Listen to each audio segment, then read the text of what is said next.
I think most of you know that roughly 3 years ago, we set out on a new course at LISC. We created a new strategic plan that we called Building Sustainable Communities. And it did not fall from out of the sky. It was based on a 25-year history of success and achievement, not just at LISC, but throughout the community development field as a whole. Now, I'm not going to go through all of that history because I think most of you know it, or at least parts of it. But suffice it to say that the previous 25 years had seen an enormous increase in the growth and impact of community development, touching every major metropolitan area and literally hundreds of rural communities across the country. There were hundreds, maybe thousands, of very capable community-based development organizations, many of whom had very impressive track records of production and development.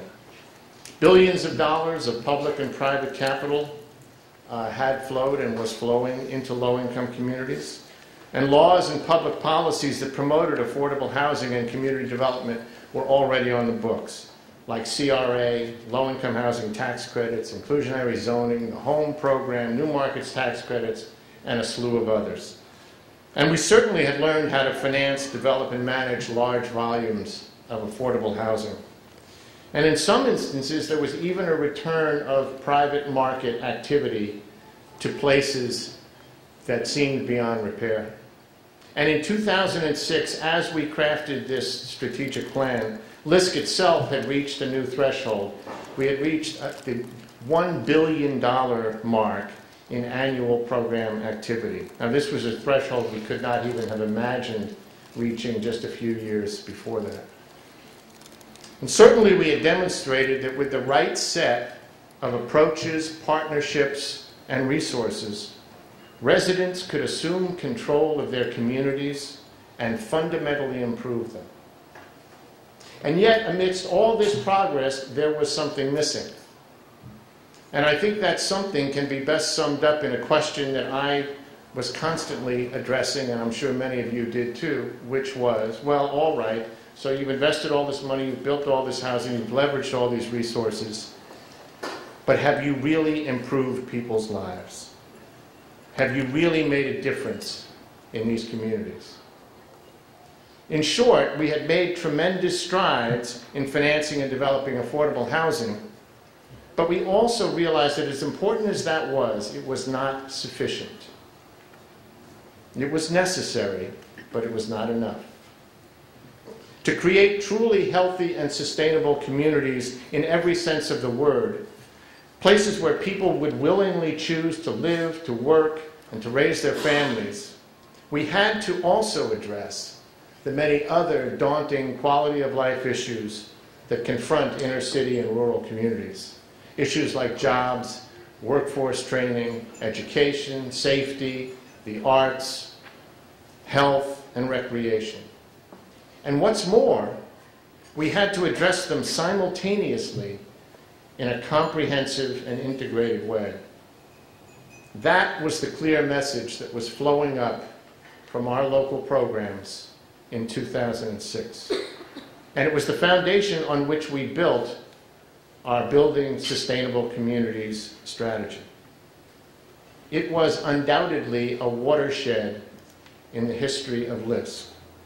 And I wouldn't be surprised if someday it will also be seen as a watershed in the entire field of community development.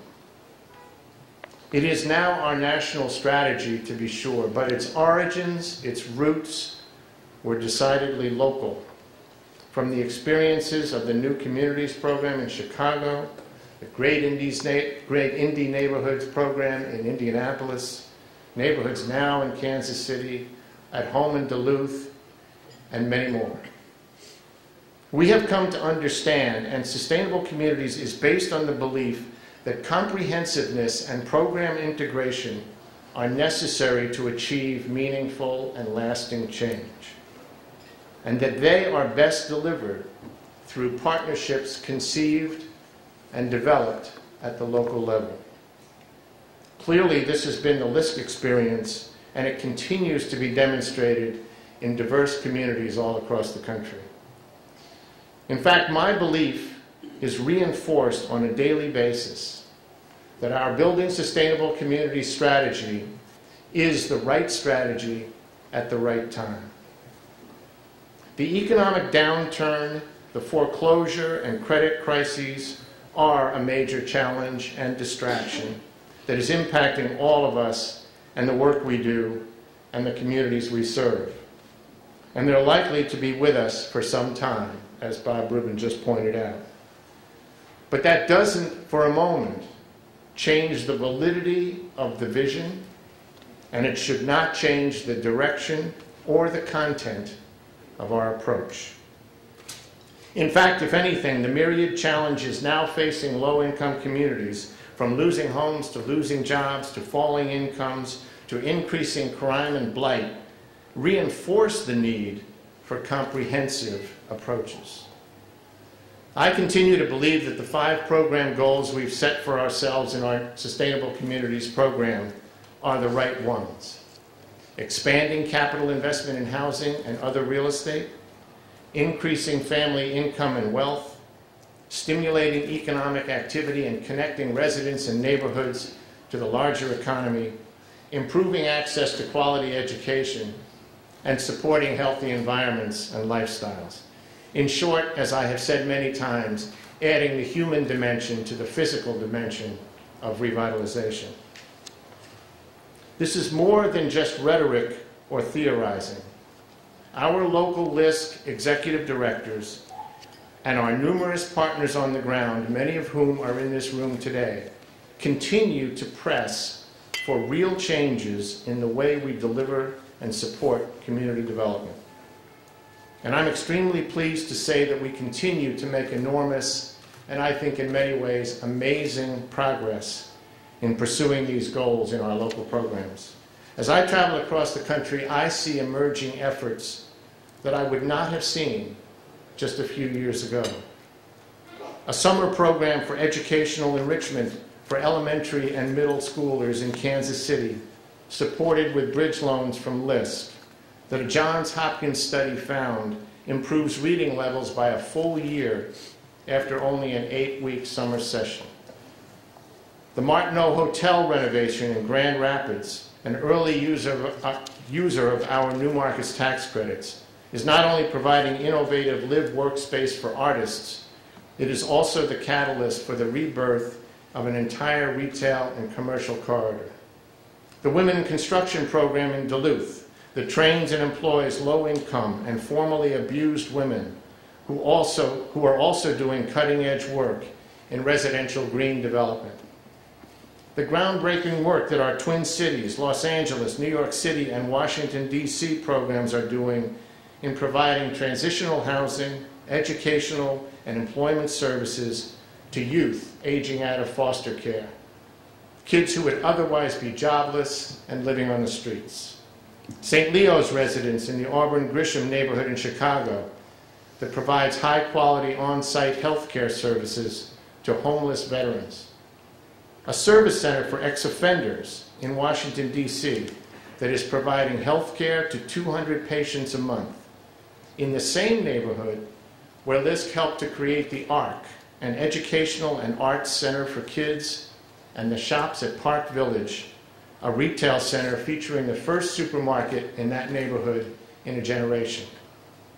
New financial opportunity centers, sometimes known as Centers for Working Families, coming online not only in Chicago where it was created, but also in Indianapolis, Milwaukee, Detroit, Minneapolis, St. Paul, Oakland, San Diego, Houston, and Newark, providing comprehensive job placement, financial literacy, and public benefits assistance in targeted sustainable communities neighborhoods. Let me assure you there are examples like these all across the country in every LISC Sustainable Communities neighborhood. These projects and programs are not only effective, they also demonstrate how we're changing the way we do business. The last few years have literally been a programmatic and organizational sea change for us that continues despite the economic turmoil.